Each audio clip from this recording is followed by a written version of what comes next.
Hello students, how are you? I hope you all are safe at your home. Children, today I will teach you your Hindi book Sneh Prabha. So बच्चों, open your book स्नेह प्रभा.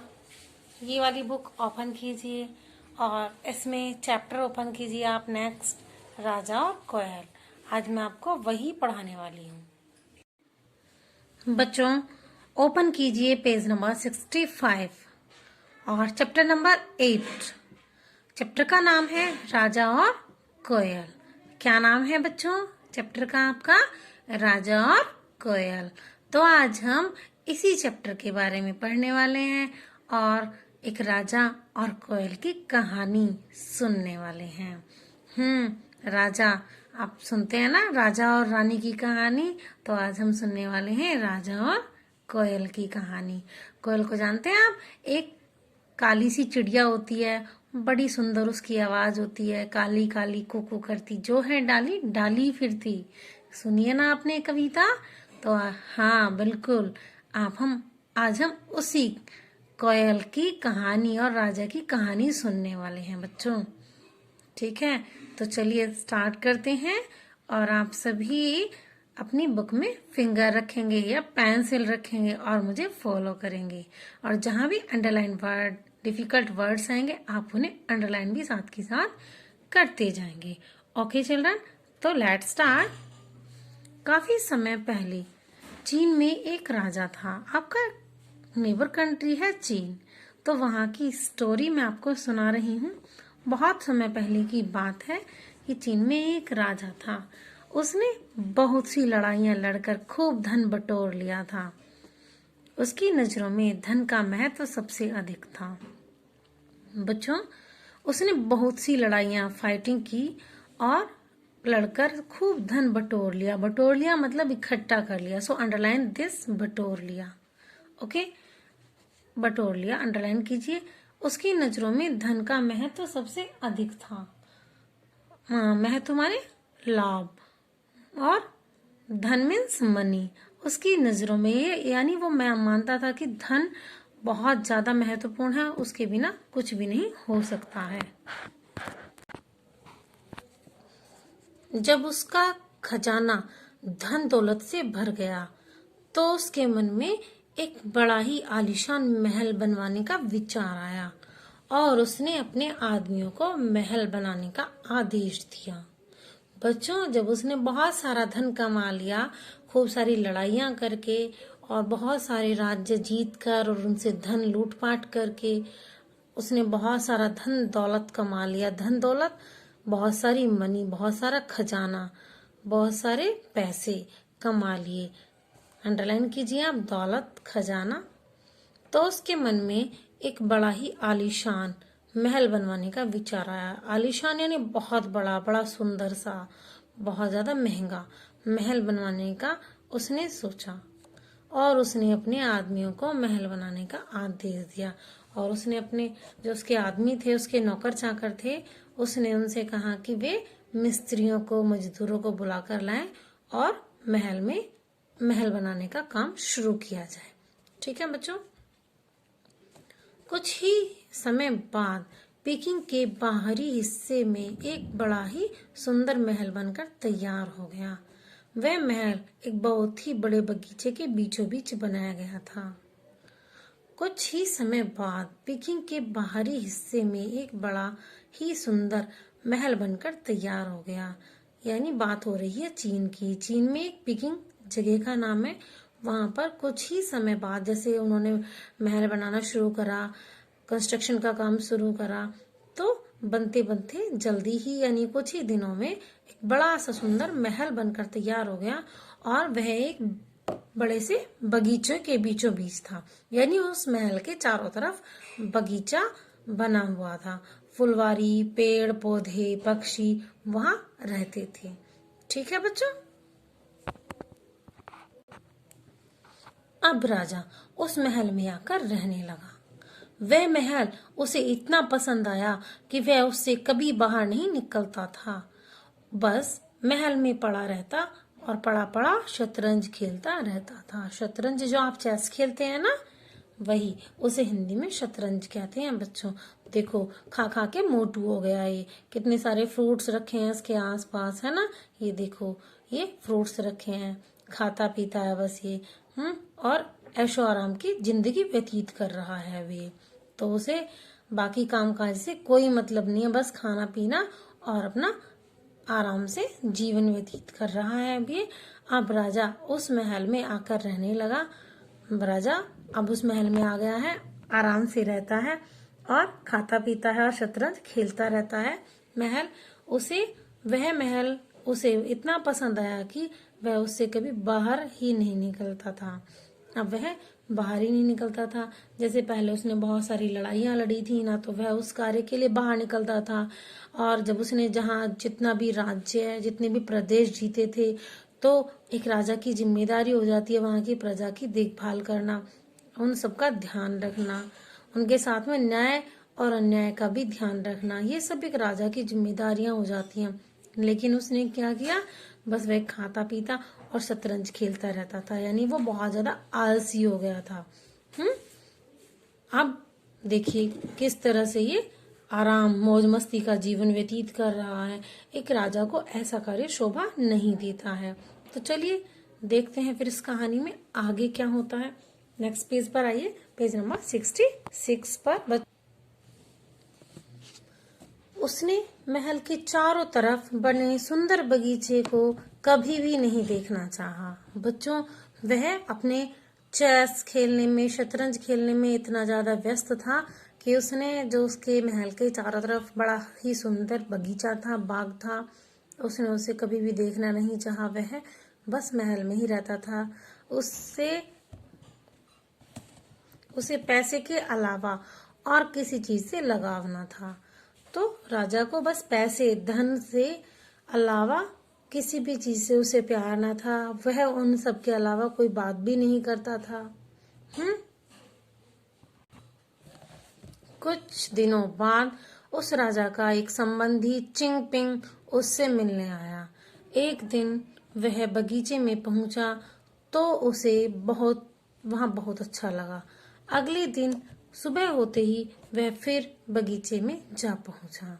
अब कुछ दिनों बाद उसका एक संबंधी, relative, रिश्तेदार उससे मिलने आया। उसका नाम था चिंगपिंग। क्या नाम था उसका? चिंगपिंग। बड़ा ही अजीब सा नाम है ना, चिंगपिंग। चाइनीज लोगों के ऐसे ही तो नाम होते हैं। चिंगपिंग उससे मिलने आया। एक दिन वह बगीचे में पहुंचा तो उसे बहुत अच्छा लगा। अब चिंगपिंग को तो बगीचे में जाकर बहुत ही अच्छा लगा। और अगले दिन सुबह होते ही वह बगीचे में जा पहुंचा। वह फिर से जाकर बगीचे में जा पहुंचा। एक दिन गया, उसे अच्छा लगा बगीचे में जाना, तो वह फिर अगले दिन फिर से वह बगीचे में जा पहुंचा। जैसे आप कोई खेल खेलते हैं, आपको अच्छा लगता है तो आप फिर से वही खेल खेलते हैं। या आप कहीं घूमने जाते हैं, खेत में जाते हैं ना, तो आप वहां पर अच्छे अच्छे पेड़ देखते हैं, फ्रूट्स वाले पेड़ देखते हैं, तो आप खाते हैं। फिर आप नेक्स्ट डे भी जाते हैं। तो वैसे ही चिंगपिंग को भी वहां जाकर बहुत अच्छा लगा। चिंगपिंग भी जाता है फिर वहां पर फिर से। अभी वह उस सुंदर बगीचे में थोड़ी दूर ही गया था कि अचानक उसे एक पेड़ से बड़ी ही सुरीली आवाज आती सुनाई दी। बच्चों, अब जब वह चिंगपिंग उस बगीचे में गया तो वो थोड़ी देर दूर ही चला था कि उसे अचानक से, सडनली ही उसे एक पेड़ से सुरीली यानी मधुर आवाज आती सुनाई दी। किसकी आवाज हो सकती है ये? सोचो सोचो, किसकी आवाज हो सकती है ये? बिल्कुल आप सही सोच रहे हैं, कोयल की आवाज हो सकती है ये, है ना। तो चलिए देखते हैं कौन है, किसकी है इतनी मधुर मधुर आवाज। उसने ये जानने के लिए कि इतनी सुरीली आवाज किसकी है, पेड़ की तरफ देखा। उसे वहां एक कोयल बैठी हुई दिखाई दी। उस कोयल की मीठी आवाज सुनकर चिंगपिंग बहुत बड़ा खुश हुआ और वह राजा को उस कोयल के बारे में बताने के लिए भागा भागा उनके पास गया।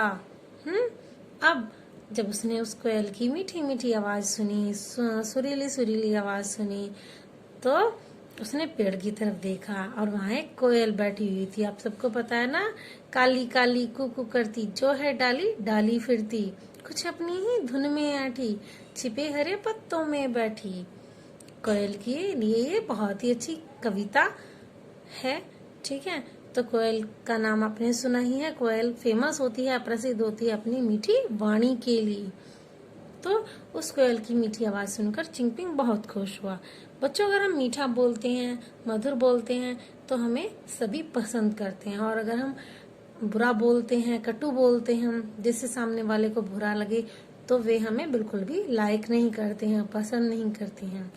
सो कोयल मीठा बोलती है, मधुर बोलती है, अब वह सभी को पसंद आता है, इसीलिए चिंगपिंग को भी वह बहुत पसंद आई और वह भागा भागा राजा के पास गया।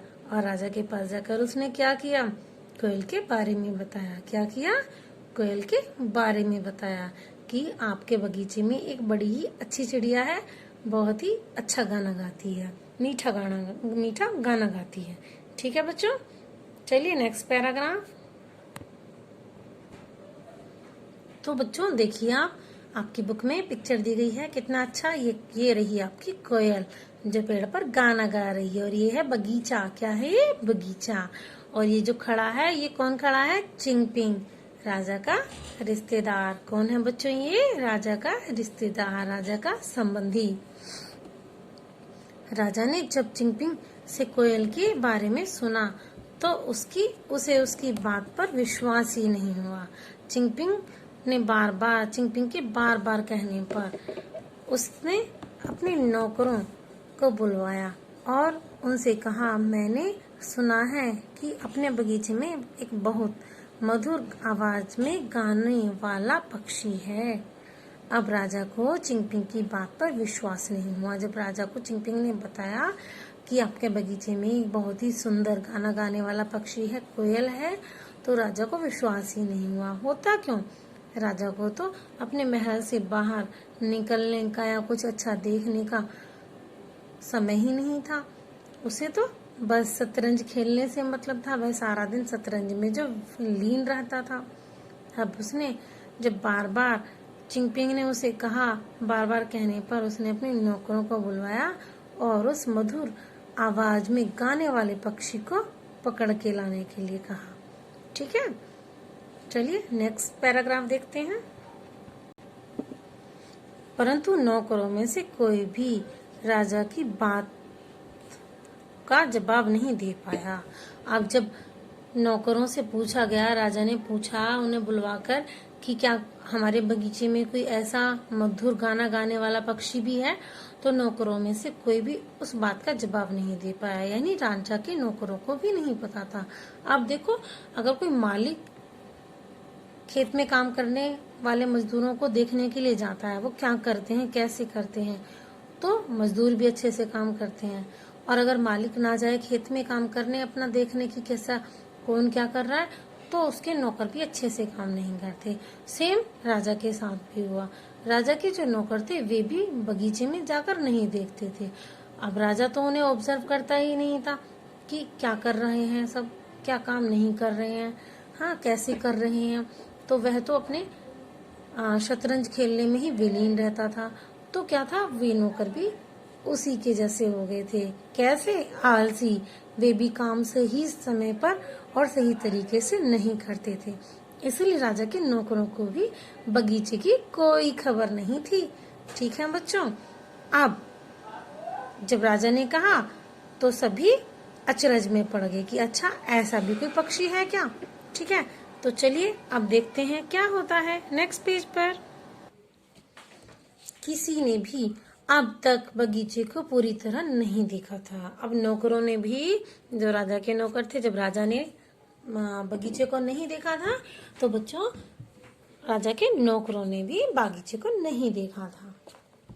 इस पर राजा ने उनसे कहा, ठीक है, जाओ सारा बगीचा छान मारो और उस पक्षी को पकड़ कर लाओ। अब राजा ने कहा, ठीक है, अगर तुम्हें नहीं पता है, उस पक्षी की कोई जानकारी नहीं है, तो जाओ और सारा बगीचा छान मारो, यानी सारे बगीचे में देखो, जाकर चेक करो। और उस पक्षी को जो चिंगपिंग ने बताया है, सुंदर आवाज वाला, सुंदर गाना गाने वाला जो पक्षी है, उसको पकड़ कर ला। पक्षी यानी बर्ड, ठीक है। चिड़िया। राजा के आदेश पर नौकर बगीचे में उस कोयल को खोजने लगे। कुछ ही देर में वह कोयल उन्हें आम के एक पेड़ पर गाती हुई दिखाई दे गई। वे उसे पकड़कर राजा के पास ले गए। अब बच्चों, जब नौकरों ने उस चिड़िया को, उस पक्षी को ढूंढने की कोशिश की, तो उन्होंने सारे बगीचे में कोयल को खोजना शुरू कर दिया। और खोजते ही खोजते क्या होता है, उन्हें वह पक्षी यानी कोयल आम के पेड़ पर गाना गाते हुए नजर आ गई, दिखाई दे ही गई। और वे फिर क्या था, उसे पकड़कर राजा के पास ले आए। किसके पास ले आए बच्चों?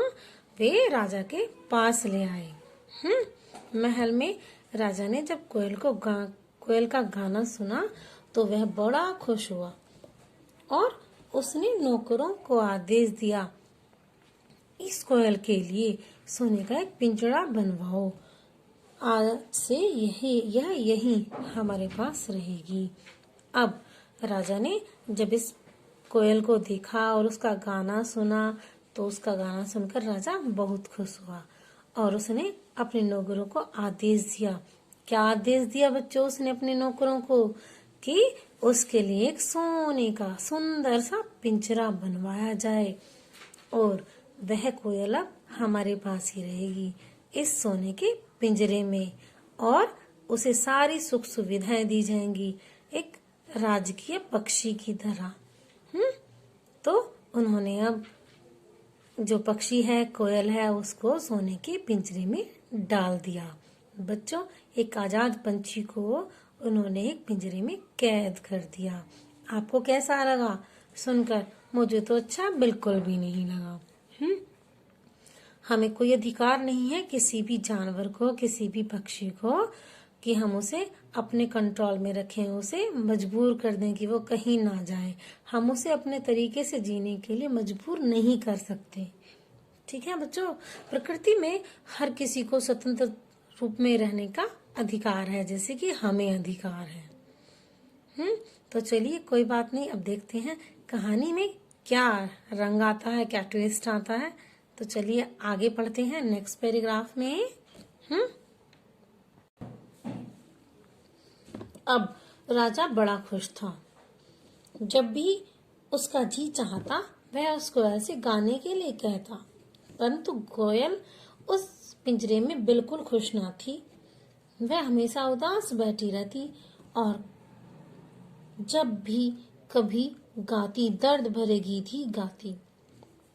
उदास देखकर चिंगपिंग उससे पूछता, कोयल रानी तुम उदास क्यों बैठी हो? इस पर वह कहती, मेरा इस पिंजरे में जी नहीं लगता, मैं फिर से बगीचे में जाना चाहती हूँ। वही हुआ ना जो मैं बता रही हूँ।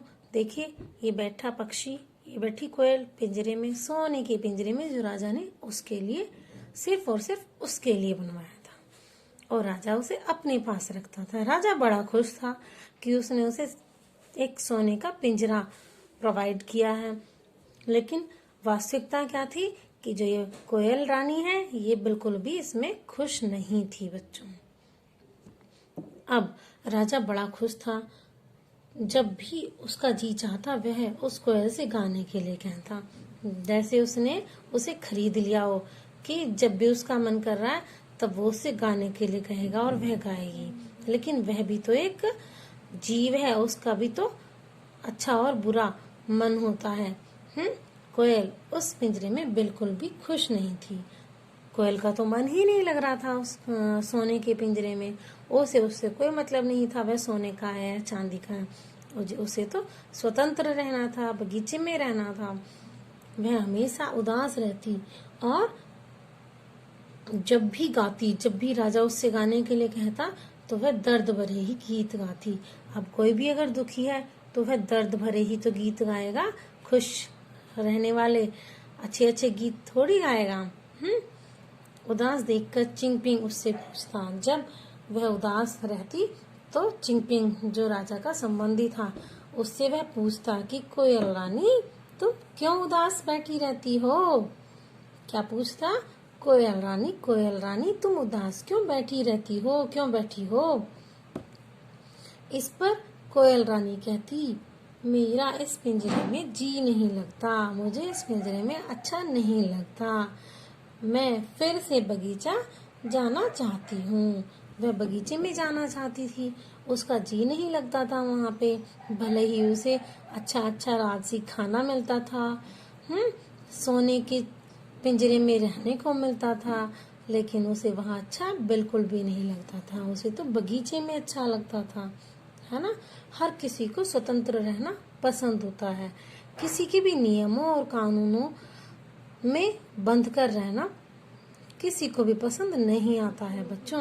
आपको भी तो नहीं आता। अगर आपको एक कमरे में बंद कर दिया जाए तो आपको भी तो उसमें मन नहीं लगेगा, आपका भी तो वहाँ मन नहीं लगेगा, आपको वहाँ अच्छा बिल्कुल भी नहीं लगेगा। या लगेगा? नहीं लगेगा ना।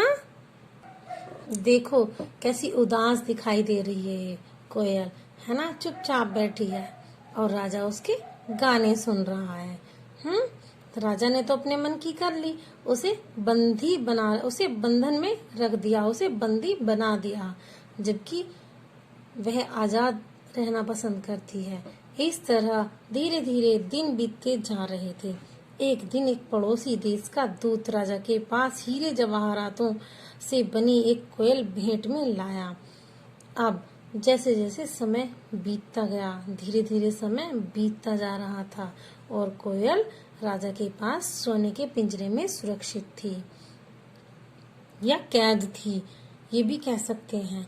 एक दिन एक पड़ोसी देश का दूत राजा के पास हीरे और जवाहरात से बनी एक सुंदर सी कोयल उपहार में लाया। भेंट यानी उपहार, अंडरलाइन कीजिए, भेंट।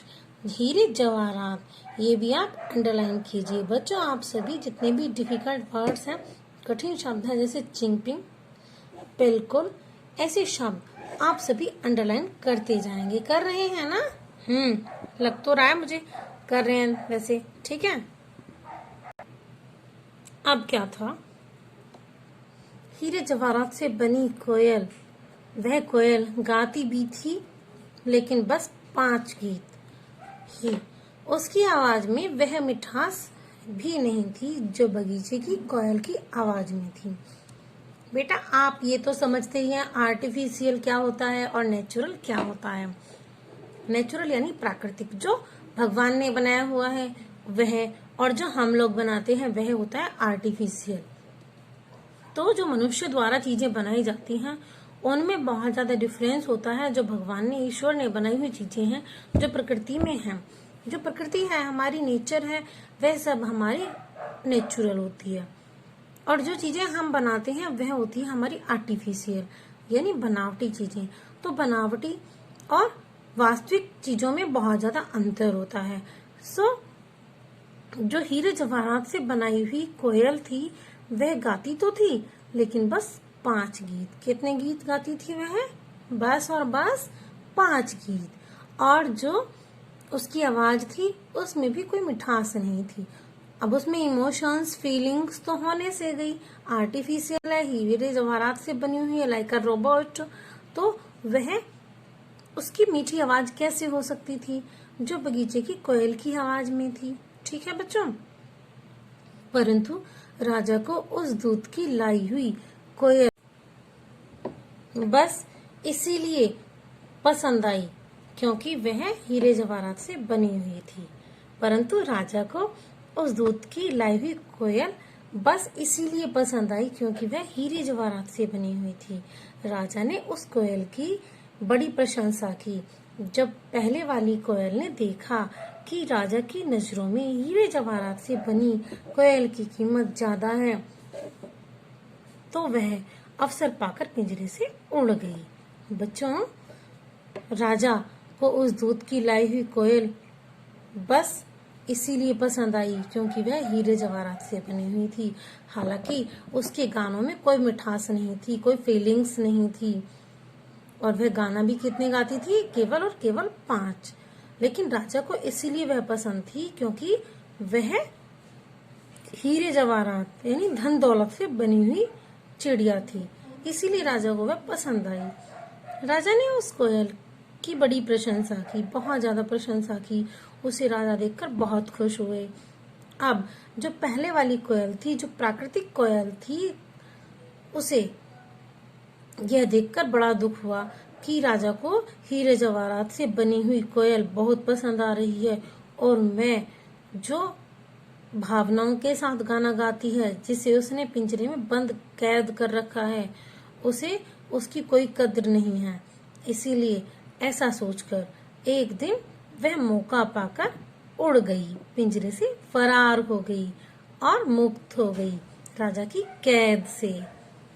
ठीक है बच्चों, जब राजा को पता चला कि वह कोयल उड़ गई तो उसने गुस्से में कहा, देखो तो कोयल कितनी कृतज्ञ है। अंडरलाइन कीजिए कृतज्ञ शब्द। देखो कोयल कितनी कृतज्ञ है, मैंने उसे रहने के लिए सोने का पिंजरा दिया, फिर भी वह उड़ गई।